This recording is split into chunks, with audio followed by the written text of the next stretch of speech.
When I invited my nephew Ethan to stay over for the weekend, I thought it would be simple.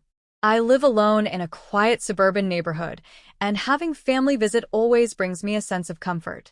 My sister had asked if I could watch him since she and her husband had plans out of town, and I gladly agreed. Ethan was 15, polite, and a little quiet, but I always enjoyed having him around. I had no idea that this particular weekend would change the way I looked at my house, my neighborhood, and even my own sense of safety. Friday afternoon, the autumn air carried that crisp bite that made everything feel both refreshing and eerie. When I pulled into the driveway after picking Ethan up, he was humming softly in the passenger seat, tapping his fingers on his duffel bag. "Thanks for letting me stay, Aunt Claire," he said with a half smile. "I know Mom didn't want to leave me alone." I smiled back. "You're always welcome here. Besides, it'll be fun. We'll order pizza, maybe watch a scary movie." He chuckled, though something about the way he kept glancing out the window made me think he was distracted. That first evening was perfectly normal. We sat in the living room, pizza boxes spread across the coffee table, and watched an old comedy until our sides hurt from laughing.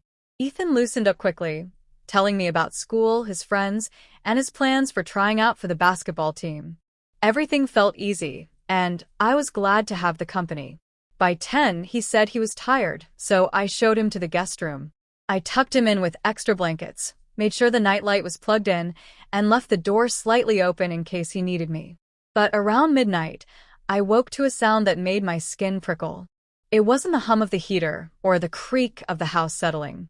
It was sharper, like footsteps.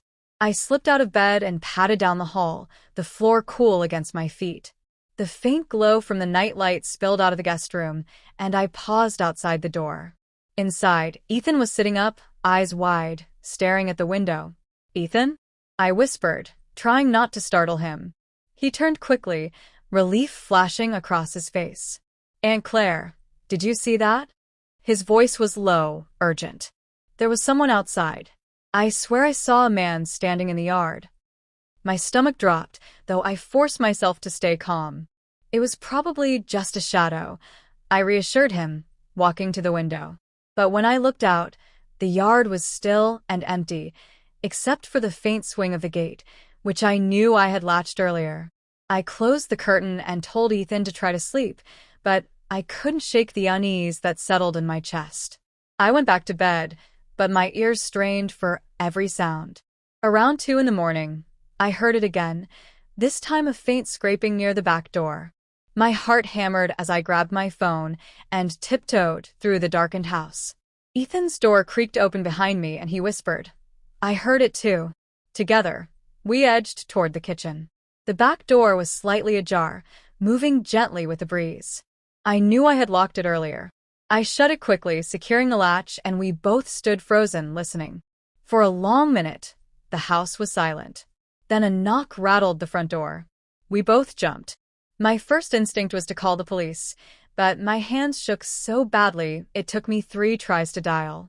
While I waited for the dispatcher to answer, Ethan clutched my arm, his face pale. The knock came again, louder this time, more insistent. "Who is it?" I called, my voice trembling despite my attempt to sound firm. No answer, just silence pressing against the walls of the house. The dispatcher's calm voice was a lifeline as I explained what was happening. She told me to stay on the line and keep doors locked until officers arrived. We crouched behind the couch, whispering to each other to stay calm. Every creak of the house felt amplified, every shadow more threatening. Minutes dragged like hours until finally, flashing lights filled the windows. 2 officers swept the yard, their flashlights cutting through the dark. When one of them knocked on the door and identified himself, I nearly cried from relief. They searched the property, but found no one. The only sign that something had happened was the back door lock, which showed faint scratches, as if someone had tried to force it open. The officers told me it was possible someone had been casing the neighborhood, looking for easy targets. "You did the right thing calling us," one of them said firmly. "Keep your doors locked and we'll increase patrols tonight." Ethan barely slept after that, and neither did I. We sat in the living room until dawn, the TV playing softly in the background to keep us from focusing on every noise.